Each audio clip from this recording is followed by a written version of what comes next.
రమాలా collections ఫిబ్రవరి 7న దిల్సుఖ్ నగర్ లో గొప్ప ప్రారంభం. గ్రాండ్ ఓపెనింగ్ సందర్భంగా ప్రతి ఒక్క బిల్లింగ్ కి ఒక ఆశ్చర్యకరమైన బహుమతి.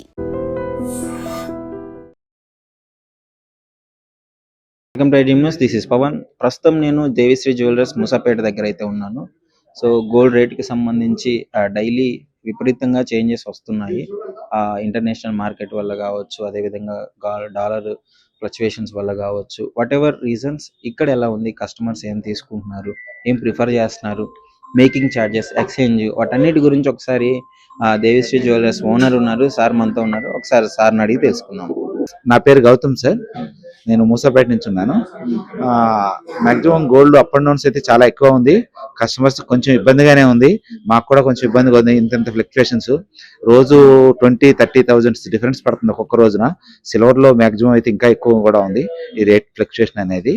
దానివల్ల కస్టమర్కి ఎవ్రీ మినిట్ చూసి చెప్పడం తప్ప ఇమీడియట్ బుకింగ్ కానీ చాలా కష్టంగా అవుతుంది. మేబీ నిన్న 163 ఉంది గోల్డ్ రేటు, మొన్న 153 ఉంది. ఆల్మోస్ట్ 10,000 అంటే 10 తులాస్ మీద 1 lakh. 1 lakh అనేది చాలా పెద్ద అమౌంట్ సామాన్యుడికి. సామాన్యులు అయితే కొనుక్కోలేని పొజిషన్లో అయితే ఉంది గోల్డ్ సిల్వర్ అయితే. మాక్సిమం కూడా 24 క్యారెట్స్ అడుగుతున్నారు కస్టమర్స్ ఎక్కువ వచ్చి. 24 క్యారెట్స్ అమ్మడం వలన యాజ్ ఏ షాప్ కూడా పెద్దగా ఏమి ఉండదు, అదంతా కంప్లీట్ బులియన్ ట్రేడింగ్. అదంతా మాకు ఐటమ్స్ అమ్మితేనే మాకు ఎక్కువ ఏమైనా ప్రిఫరబుల్ ఉంటుంది, కొంచెం ప్రాఫిట్ రావడానికి ఛాన్సెస్ ఉంటుంది. గవర్నమెంట్ కూడా ఎక్కువ ఇన్కమ్ దాని మీద ఎక్కువ ఉండే ఛాన్స్ ఉంది. కస్టమర్స్ మాక్సిమం కూడా 24 ప్రిఫర్ చేస్తున్నారు. 22 బాగా క్వాంటిటీ వైజ్ 22 సేల్ అయితే చాలా ఎక్కువ తగ్గింది. లాస్ట్ 2 years తో పోలిస్తే మాత్రం ఇప్పుడైతే చాలా తగ్గింది. At the same time making charges కానీ వేస్టేజెస్ కానీ అనుకున్నంతగా అయితే ఏం తగ్గలేదు. రీసెంట్ టైమ్స్ లో ఇంత 20,000 30,000 మార్జిన్ అనేది ఎప్పుడన్నా అయిందా సార్? ఎప్పుడు ఇంత అయింది కానీ లాస్ట్ ఒక 5 years బ్యాక్ ఒకసారి అయింది, కానీ ఇంత ఫ్లక్చుయేషన్ లేదు.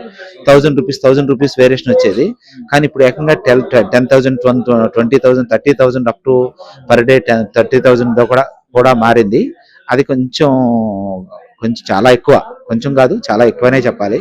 అసలు ఒకప్పుడు గట్టిగా సిల్వర్ రేట్ అంటే ఏదో 1 lakh లోపు 30,000, 40,000, 50,000 ఉండేది. ఏకంగా ఇప్పుడు 4 lakhs దాటిపోయింది. ఒక స్టేజ్ లో సిల్వర్ రేట్ 4 lakhs కూడా దాటిపోయింది. 4 lakhs అంటే యాక్చువల్ సిల్వర్ అనగానే గిఫ్ట్స్ గుర్తొస్తాయి. సిల్వర్ గిఫ్ట్స్, రిటర్న్ గిఫ్ట్స్ ఎక్కువ సిల్వర్ లో ఇచ్చేవాళ్ళు. ఇప్పుడు అసలు మామూలు ఒక సింగిల్ గిఫ్ట్ కూడా ఇవ్వలేని పొజిషన్కి వచ్చింది.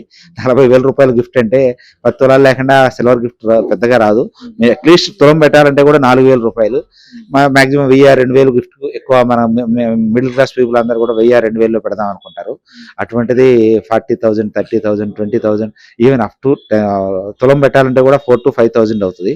5,000 కూడా అసలు ఇంపాసిబుల్ పెట్టడం అనేది. దానికన్నా 1,500, 2,000 క్యాష్ ఇచ్చేద్దాం బెస్ట్ అనుకుంటారు. సో ఎక్కువ దానికే ప్రిఫర్ చేస్తున్నారు. గోల్డ్ ఎక్కువ చూస్తుంటాం, రేట్లు పెరగడం తగ్గడం, ఆ గోల్డ్ కి డిమాండ్ ఉంది. అంటే సిల్వర్ కి నేనైతే ఎప్పుడు ఈ రేంజ్ లో చూడలేదు సార్. అంటే సిల్వర్ కూడా సేమ్ యాజ్ యూజువల్ ఇప్పుడు ఇలానే ఉందా, లేకపోతే ఇంతకు ముందు ఎప్పుడన్నా ఉందా? సిల్వర్ మీద ఎఫెక్ట్ చూపించేది ఏంటి ఎక్కువగా? సిల్వర్ మాక్సిమం ఎక్కువ ఎఫెక్ట్ చూపించేది అంటే సిల్వర్ యూసేజ్ చాలా ఎక్కువ ఉంది. గోల్డ్ రేట్ వచ్చేసరికల్లా 1 CR పైన ఉంది ఒక కేజీ ఫర్ ఎగ్జాంపుల్. దాన్ని రీసైక్లింగ్ చేయడానికి, దానికి ప్రాసెసింగ్ ఛార్జ్ చేయడానికి సరిపోతుంది. కానీ సిల్వర్ లో నీకు రీప్రాసెసింగ్ అవ్వట్లేదు. రోజుకి కొన్ని వేల కేజీల సిల్వర్ మస్ అయిపోతుంది. ఫర్ ఎగ్జాంపుల్ చిప్స్ రూపంలో కానీ, మెమరీ కార్డ్ రూపంలో కానీ, బ్యాటరీస్ యూసేజ్ లో కానీ, ట్రాన్స్ఫార్మర్స్ లో కానీ, ఇలాగా ఓన్లీ చైనాలోనే కొన్ని వేల కేజీ. ఇండస్ట్రియల్ యూసేజ్ కానీ ఇలాగ సిల్వర్ చాలా ఎక్కువ ఉంటుంది. దానికి సంబంధించిన యాసిడ్స్ కానీ దాన్ని రిఫైనరీ చేయడానికి కానీ మళ్ళీ రావట్లేదు. కాబట్టి అక్కడ సిల్వర్ మళ్ళీ తిరిగి రావట్లేదు. కాబట్టి దాని రేంజ్ లో ప్రొడక్షన్ కూడా తక్కువనే చెప్పాలి సిల్వర్. ఎందుకంటే గోల్డ్ కి ఎంత ప్రొడక్షన్ అవుతుందో తీయడానికి, రిఫైన్ చేయడానికి, సిల్వర్ కూడా ఈక్వల్ గా అంతే కాస్ట్ అవుతుంది. కాబట్టి అది రిఫైనరీ అవ్వట్లేదు, మాక్సిమం రీయూజ్ అవ్వట్లేదు. మేకింగ్ ఛార్జెస్ ఎలా ఉంటాయి సార్? ఇప్పుడు రేట్ అనేది పెరుగుతూ తగ్గుతూ ఉంది కదా, సో మేకింగ్ ఛార్జెస్ లో ఏమైనా డిఫరెన్స్ వస్తుందా ఇవన్నీ చేయడం వల్ల? మేకింగ్ ఛార్జ్ మాకు పర్చేసింగ్ మొత్తం కూడా పర్సంటేజ్ వైజే ఉంటుంది. కాబట్టి మేకింగ్ ఛార్జ్ లో ఎక్కువ అవుతుంటుంది, పర్సంటేజ్ వైజ్ పెరుగుతుంటది. కాబట్టి ఇన్వెస్ట్మెంట్ వాల్యూ కూడా పెరుగుతుంటది. కాబట్టి at the same time supplier కూడా దాని ఇన్వెస్ట్మెంట్ కాస్ట్ పెరుగుతుంటది. కాబట్టి మేకింగ్ ఛార్జ్ లో అల్టిమేట్ గా కస్టమర్ లాస్ పోతున్నాడు, కానీ మధ్యలో మీడియేటర్స్ గా జ్యువెలరీ షాపులకు కానీ మధ్యవర్తిగా మిగలడానికి అయితే ఏముండదు. దీనివల్ల థెఫ్ట్లు ఈ ప్రాబ్లం ఎక్కువైపోయింది. అంటే పట్టుకొని మెట్లు, మేము ఆర్డర్స్ వచ్చినాయి అనుకోండి, మెట్లు ఇచ్చి వర్కర్ దగ్గర చేయించాలి. వాళ్ళకి కంటిన్యూషన్ రెగ్యులర్ ఆర్డర్ లేకుండా వాళ్ళు కొంచెం మైనస్ లో ఉండడం వల్ల పట్టుకొని థెఫ్ట్ చేయడం కానీ, చీటింగ్ చేయడం కానీ అలా జరుగుతుంది. కొంచెం ఇబ్బంది అవుతుంది.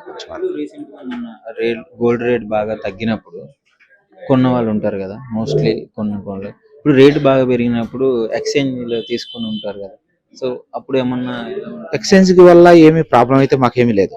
ఎక్స్చేంజ్ వాల్యూలో ఎందుకంటే పాదానికి కూడా సేమ్ రేట్ వస్తుంది కాబట్టి ఎక్స్చేంజ్కి మాకు ఎటువంటి ప్రాబ్లం లేదు, కస్టమర్ కూడా ఏం ప్రాబ్లం ఉండదు. ఎక్స్చేంజ్ వైజ్ కస్టమర్ బెనిఫిట్ అవుతున్నాడు, కస్టమర్ కూడా అల్టిమేట్గా బెనిఫిట్ అవుతుంది. ఏ విధంగా అంటే ఇన్వెస్ట్మెంట్ పర్పస్ వల్ల, ఎందుకంటే వాళ్ళు ప్రాపర్టీని ఎంజాయ్ చేస్తున్నారు ఇక్కడ, అట్ ద సేమ్ టైం దాని ప్రాపర్టీ వాల్యూ పెరుగుతుంది, మళ్ళీ వాళ్ళు లోన్లు పెట్టుకోవడం, దీని గోల్డ్ లోన్ పెట్టుకోవడం అలా కస్టమర్ అల్టిమేట్గా బెనిఫిట్ అవుతుంది. కానీ కూడా కొనుక్కునే సామర్థ్యం తగ్గిపోతుంది కదా కస్టమర్కి. అది కొంచెం ఇది కొత్త అంటే మిడిల్ క్లాస్ పీపుల్ కొత్తగా ఇన్వెస్ట్ చేద్దాము, లేకపోతే మ్యారేజ్ అవుతున్నాయి మ్యారేజ్ కోసం కానీ ఇన్వెస్ట్ చేద్దాం అనుకోవడము, ఆ కెపాసిటీ తగ్గిపోతుంది కస్టమర్కి, క్వాంటిటీ ఆఫ్ ఇది తగ్గిపోతుంది మేజర్గా. మీరేం సజెషన్ ఇస్తారు సార్ వాళ్ళకి? అంటే గోల్డ్ ఇప్పుడున్న పరిస్థితుల్లో కొనడం బెటరా కాదా, ఫ్యూచర్లో ఎలా ఉండబోతున్నాయి గోల్డ్ రేట్స్ ఇప్పుడు రీసెంట్గా? ఇన్ ఫ్యూచర్ లో గోల్డ్ రేటు అసలు సామాన్యుడికి అందని రేంజ్ లోకి అయితే వెళ్ళిపోవడం అయితే కామన్. ఎందుకంటే ప్రతి ఒక్కటి షేర్ మార్కెట్ కానీ డాలర్ కానీ ఏదన్నా లింక్ ప్రతి ఒక్కటి గోల్డ్ తోనే లింక్ అయి ఉంది. కాబట్టి ఇన్ ఫ్యూచర్ లో అసలు ఈ రేట్ కూడా కనిపిస్తుంది అని అయితే గ్యారంటీ లేదు. ఈ రేట్లు ఇప్పుడు ఉన్న దాని ప్రకారంగా చూస్తే చాలా తక్కువ రేట్ అనే చెప్పాలి. ఇంకా ఫ్యూచర్ లో ఈ రేట్స్ ఉంటాయి అనేది కాదు, ఇంకా నెక్స్ట్ లెవెల్లో పెరిగిపోయే ఛాన్స్ ఉంది. ఇప్పటి వరకు పెరిగింది 30%, పెరగాల్సింది ఇంకా 70% ఉందని మార్కెట్ లో విశ్లేషకులు చెప్తున్నారు. ఇప్పుడు తీసుకుంటే బెటర్ గోల్డ్ ఎవరైనా కొనుక్కునే 100% ఇప్పుడు తీసుకోవడం అయితే 100% బెటర్. ఎందుకంటే ఇంకా పెరిగే ఛాన్స్ ఎక్కువ ఉంది కాబట్టి ఇప్పుడు మనకు అనిపించవచ్చు, ఒకప్పుడు కన్నా ఇప్పుడు ఎక్కువ అనిపిస్తుంది, కానీ ఇంకా ముందుతో పోలిస్తే ఇది తక్కువలాగా అనిపిస్తుంది. ఎందుకంటే ఏ రోజుకి ఆ రోజు పెరుగుతూనే వెళ్తుంది కాబట్టి ఇంకా పెరిగే ఛాన్సెస్ ఎక్కువ. మోస్ట్లీ గోల్డ్ మీద ల్యాండ్ మీద ఇన్వెస్ట్ చేసిన వాళ్ళు ఎప్పుడు నష్టపోరు అని చెప్పేసి జరుగుతూ ఉంటుంది అని ఉంది. గోల్డ్ మీద ల్యాండ్ మీద నష్టపోరు అని అంటుంటారు. ఓకే, మన సామర్థ్యం ఎంత ఉంటే అంత మనం పెట్టుకోగలం, కానీ దానికి మించి అయితే పెట్టుకోలేం కదా. సో కాబట్టి రిస్క్ అయితే ఉంటుంది, అనేది లేదు. కాకపోతే కొంచెం హోల్డ్ చేయగలిగితే మాత్రం ఖచ్చితంగా బెనిఫిట్ ఉంటుంది. సిల్వర్ గోల్డ్ వల్ల ఖచ్చితంగా బెనిఫిట్ ఉంటుంది. ఖచ్చితంగా ఇప్పుడున్న పొజిషన్లో అయితే ల్యాండ్ కన్నా కూడా గోల్డ్ మీదే బెస్ట్ అని చెప్పగలను. Thank you sir. Thank you sir. నిజంగా ప్రస్తుతం ఉన్నటువంటి సమాజం దేనికి ప్రయారిటీ ఇస్తుంది? ఆర్థిక సంబంధాల చుట్టూ మాత్రమే తిరుగుతోంది. మళ్ళీ ఎన్నికలంగానే చాలా విరక్తి కలుగుతున్నాం. మంచి అనిపిస్తుంది కదా, లేడీస్ కూడా ఛాలెంజింగ్ జాబ్స్ చేసినప్పుడు చాలా బాగుంటది. ట్రాఫిక్ అసిస్టెంట్స్ గా నియమించిన ట్రాన్స్జెండర్స్ అందరితో సాల్యూట్ చేయించుకుంటున్నారు. ఫుడ్ డెలివరీ ఇవ్వటానికి వెళ్ళినటువంటి డెలివరీ బాయ్ అనిల్ పై కళ్ళ ముందు